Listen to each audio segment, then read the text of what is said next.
Welcome to the Salmon Runs YouTube. Enjoy the video.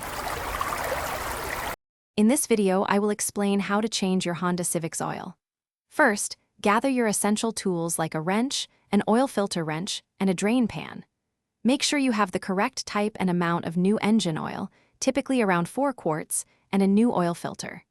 Safely lift and secure your vehicle on jack stands or ramps to access the drain plug and filter underneath. Now, let's drain the old oil.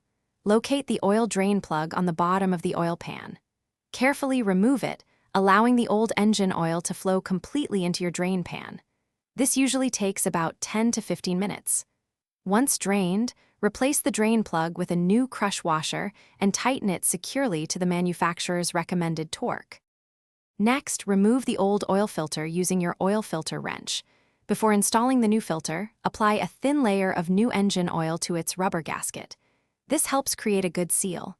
Hand tighten the new filter until it's snug, then give it an additional 1/4 turn.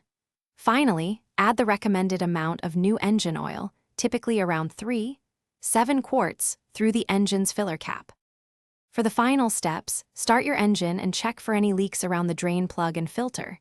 Ensure the oil pressure light turns off. Turn off the engine, wait about 5 minutes for the oil to settle, then check the oil level on the dipstick. It should be between the min and max marks. Remember to check the description for a link to the Echo Dot smart speaker and other great deals. Properly dispose of your old oil. Thanks for watching. Consider subscribing if we helped you.